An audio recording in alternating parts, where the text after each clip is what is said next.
န် body ရွေးနေတယ်ဂူပေါင်းရွေးတဲ့အခါမှာကျွန်တော်တို့ BTTS ဈေးကွက်ကိုအမြဲတမ်းကျွန်တော်တို့လေ့လာရသလို BTTS ကိုကျွန်တော်တို့ကစားမယ်ဆိုရင်လည်းbody ဈေးနဲ့ဂူပေါင်းဈေးနဲ့ကျွန်တော်တို့ချိန်ပြီးတော့မှဒီဈေးကွက်ကိုကျွန်တော်တို့ကြည့်ပြီးတော့မှကျွန်တော်တို့ကရွေးချယ်ရတာဖြစ်ပါတယ်ဆိုတော့နံပါတ်1ကတော့ကျွန်တော်တို့ attacking ကျွန်တော်တို့ performance ပေါ့နော်ကျွန်တော်တို့ကစားမဲ့ကျွန်တော်တို့ပွဲအိမ်ကွင်းရောအဝေးကွင်းရောကျွန်တော်တို့ attacking ကိုကျွန်တော်တို့ကြည့်ရမှာပဲနော်ဒါမှဂိုးများသွင်းမှဒါလေကျွန်တော်တို့က BTTS yes ကစားတဲ့အချိန်မှာကျွန်တော်တို့ကနိုင်မှာဖြစ်ပါတယ်ဆိုတော့နောက်တစ်ခုကကျွန်တော်တို့က line up ပေါ့နော်ကိုကစားမဲ့အသင်းနှစ်ဖက်အသင်းလုံးမှာကျွန်တော်တို့ line up ကိုကျွန်တော်တို့ကြည့်ရမယ် line up မှာကျွန်တော်တို့အဓိကကစားသမားတွေပါမပါကျွန်တော်တို့လက်ရှိမှာဂိုးသွင်းထားတဲ့ကစားသမားတွေပါမပါပေါ့နော်ဒါတိုက်စစ်ကောကွင်းလေကောကျွန်တော်တို့ကကြည့်ဖို့လိုတယ်ပြီးတော့အင်ကွင်းအဝေးကွင်းအခုကစားမဲ့အင်ကွင်းအဝေးကွင်းရ performance ကိုကျွန်တော်တို့သိဖို့လိုပါတယ်နံပါတ်3ချက်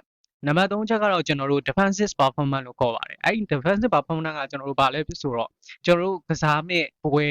အိမ်ကွင်းရောအဝေးကွင်းရောနှစ်သင်းလုံးရဲ့ကျွန်တော်တို့နောက်ဆုံးကစားခဲ့တဲ့9ပွဲမှာပြီးကိုဘယ်လောက်ရှိလဲဆိုတော့ကျွန်တော်တို့ဒါကြည့်ရမှာဖြစ်ပါတယ်